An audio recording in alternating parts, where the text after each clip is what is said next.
Corinthians e São Paulo. São Paulo, corintiano e palmeirense. Palmeiras, Corinthians e Fluminense. Não gosto do Palmeiras. Primeiro é o Corinthians, segundo São Paulo, terceiro é o Santos. Lá, deixa eles brigar pra lá. Nosso clássico é aqui em São Paulo. Lá eles não tem nada a ver com o nosso. Vasco, Botafogo e Fluminense. Flamengo, Corinthians e Boca. Flamengo, São Paulo e Corinthians em primeiro, claro, né? De São Januário, que eu não falo o nome, pra mim é palavrão. É o Palmeiras e Corinthians. Eu odeio o Palmeiras, entendeu? Palmeiras, Corinthians e São Paulo. Palmeiras eu não gosto dele porque a torcida deles é muito impertinente. O primeiro dele é o Corinthians, São Paulo e o Flamengo. Vasco. Corinthians. Palmeiras. Flamengo, Corinthians e principalmente Boca Juniors.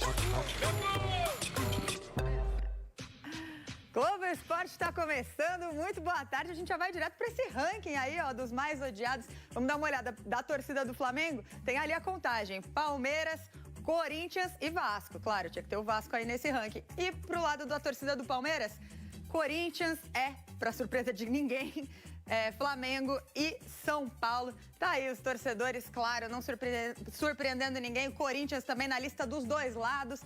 Os times estão mais odiados que a Odete Reutemann na final da novela, né? Bom, claro que a gente vai falar muito no Globo Esporte de hoje desse Flamengo e Palmeiras, porque é uma espécie de final do Brasileirão, né? Não tem jeito. Claro que os jogadores falam, é só 3 pontos, é jogo a jogo, mas olha aqui, ó. Se o Palmeiras ganhar esse jogo, dispara na liderança do Brasileirão. Agora, se o Flamengo ganhar esse jogo, aí empata em número de pontos com o Palmeiras. O Palmeiras ainda continua na liderança por causa do número de vitórias, mas é um confronto diretíssimo aí para embalar essa reta final do Brasileirão. Por isso que a gente vai direto lá pro Maracanã, porque o Zé Renato Ambrosio vai trazer pra gente todas essas informações. A gente já sabe que tem desfalque do lado do Palmeiras, né, Zé? Boa tarde. Oi, Gabi, boa tarde para todo mundo que tá ligado com a gente. É o GE, direto do estádio Jornalista Mário Filho. Já passou torcedor flamenguista, torcedor palmeirense, cachorro flamenguista. A expectativa é de recorde de público da temporada do futebol brasileiro amanhã, direto do Maracanã. E o Palmeiras, claro que vem embalado, é o líder do campeonato, tem 3 pontos à frente do Flamengo, mas já tem um desfalque certo. Ontem a gente teve a informação confirmada de uma fissura em um osso da mão direita do goleiro Everton. Ele não vai jogar esse jogo e vai se recuperar para ainda voltar nessa temporada. A gente tem uma declaração do próprio goleiro que vai contar um pouco para a gente sobre essa situação. Vamos acompanhar. Não vou poder atuar, mas sem dúvida nenhuma estar no vestiário, estar no dia a dia, poder passar a tranquilidade, uma mensagem positiva para todos os meus companheiros. Nós estamos diante de um momento muito importante da temporada, jogos decisivos e todo mundo é importante. Tenho certeza que aquele que o Abel escolher para jogar vai fazer muito bem. A apuração da nossa equipe já tem uma pista aí de quem pode ser esse escolhido. O Carlos Miguel, o gigante de 2,04 metros de altura, o goleiro mais caro na história do Palmeiras, mais de 34 milhões de reais. O Marcelo Lomba fez 4 jogos nessa temporada, mas a expectativa é da estreia do Carlos Miguel, camisa 1 do Palmeiras, numa sequência muito importante. Além do jogo contra o Flamengo amanhã, tem semifinal de Libertadores no meio de semana. É um jogo muito especial para os palmeirenses e pode marcar a estreia de um grande goleiro também. Gabi, eu volto daqui a pouco no GE para a gente contar mais dos planos do Abel, do time que pode jogar e mais informações desse grande jogo do futebol brasileiro. Imagina só a responsa, né, Zé? Começar a estrear logo de cara num jogaço desse. Bom, daqui a pouquinho você volta, então, e a gente conversa. E daqui a pouquinho a gente também vai te mostrar uma reportagem especial para falar sobre a última vitória do Palmeiras lá no Maracanã, porque faz tempo a vitória do Palmeiras em cima do Flamengo. Faz 10 anos, Brasileirão lá de 2015. Agora a gente vai falar do Corinthians, que joga hoje pelo Campeonato Brasileiro. Corinthians recebe o Atlético Mineiro, tem o Hugo Souza de volta e também pode ter a volta do trio, finalmente, no time titular, Renato Cury. Vai aparecer aqui nessa chuvinha, Renato. Conta pra gente. Será que esse trio volta pro jogo de hoje? Boa tarde. Tudo bem, Gabi? Muito boa tarde para você, boa tarde para todo mundo que acompanha a gente. Estou protegido nessa chuvinha aqui com o guarda-chuva. Expectativa grande desse trio, né? E você começou falando do Hugo Souza, que volta à equipe titular. A gente lembra que ele foi convocado para a seleção brasileira, para os amistosos contra a Coreia e Japão. Foi titular na derrota por 3-2 para o Japão e hoje certamente vai ser titular. Mas a grande expectativa do torcedor do Corinthians é com esse trio que, quando joga junto, faz diferença, né? A gente está falando de Rodrigo Garro Yuri Alberto e Memphis Depay. A expectativa do torcedor corintiano é que com esses três juntos o Corinthians volte a vencer, né? O Corinthians vem pressionado depois da derrota no Clássico por 3-1 para o Santos, né? E vem também pressionado porque o desempenho em Itaquera em 2025 não é nada bom quando comparado a anos anteriores. Menos de 50% de aproveitamento em casa. Esse aproveitamento nos anos áureos de Corinthians e Itaquera já foi de quase 90%. Quer dizer, é um desempenho aquém daquele que o torcedor está acostumado. Com esse trio de volta, com o Hugo Souza de volta, a expectativa do torcedor corintiano é que o Corinthians vença em Itaquera, como aconteceu contra o Mirassol na última partida dentro de casa. O Corinthians com reforços para esse jogo de daqui a pouco. Gabi?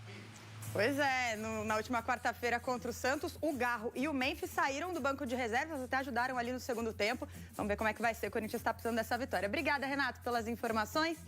E agora a gente vai falar do São Paulo, porque o São Paulo, perdeu 7 dos últimos 9 jogos. E o desafio é enorme. Olha aqui, vai enfrentar o terror do interior, o Mirassol, que não perdeu em casa ainda no Campeonato Brasileiro, é o 4º colocado da tabela. É o jogo que você confere ao vivo amanhã às 6h30 da tarde no Premier. E tem notícia ruim para o São Paulo, viu? O lateral esquerdo, o Wendel, teve uma ruptura da fáscia plantar do pé esquerdo e pode ficar fora do restante da temporada.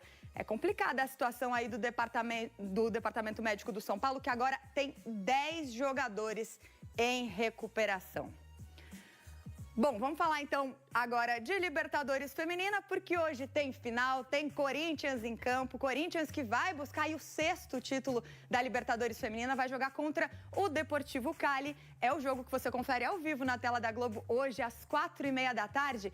E quem tá por lá, que vai acompanhar grandes jogos nesse fim de semana, inclusive essa final, é Rafael Sibila, que traz todas as informações pra gente. Tudo bem, Sibila? Isso mesmo, Gabi. Grandes jogos vão acompanhar. O primeiro deles será esse daqui no estádio do Banfield, na Grande Buenos Aires. Uma grande decisão da Libertadores Feminina. Corinthians contra o Deportivo Cali. Deportivo Cali, que é o atual campeão colombiano, vem com um projeto aí importante no futebol feminino, chegando à primeira final, mas vai encarar um time que está acostumado a disputar decisões, principalmente decisões da Libertadores Feminina. O Corinthians, pela 6ª vez na história, chega à decisão. Nas outras 5 venceu todas, então espera conquistar mais um título. É o Corinthians que está pronto com uma dúvida. A Andressa Alves, no jogo contra a Ferroviária, na semifinal, deixou o campo com muitas dores, precisou ser carregada. A gente ainda não tem a confirmação se ela estará à disposição do técnico Lucas Piscinini. Se ela não tiver, a Vicky Albuquerque,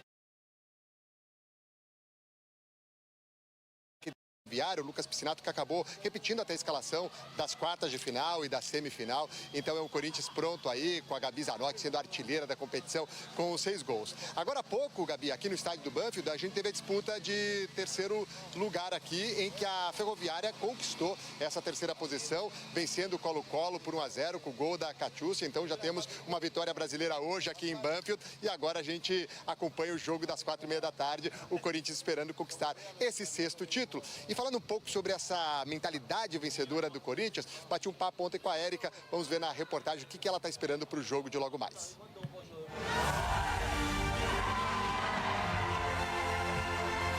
Elas não são apenas um time, são uma máquina. Quando a gente fala de querer ganhar títulos, cara, nós somos uma máquina, literalmente, porque a gente quer, a gente busca isso. E hoje é dia de mostrar que essa máquina de títulos está pronta para conquistar a América pela 6ª vez. A gente tem um elenco em que a gente só pensa na vitória.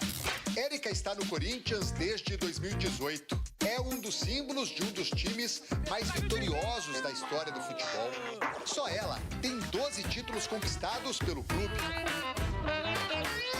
O adversário da final da Libertadores Feminina será o Deportivo Cali, atual campeão colombiano e que eliminou o São Paulo da competição. Primeiro que se não tiver aquela ansiedade, você para de jogar futebol, ansiedade gostosa, né? Desde que retomou as atividades no futebol feminino em 2016, esta será a 27ª final que o Corinthians vai disputar, o que dá uma média de quase 3 finais por ano. É disparado o clube mais vencedor no futebol feminino na América do Sul. Uma mentalidade vencedora construída ano após ano. O time mentalmente é muito forte. Acho que é a primeira vez na história que um time chega 3 vezes na final da Copa Libertadores. Corinthians, a máquina de títulos do futebol feminino, um time que só pensa em vencer.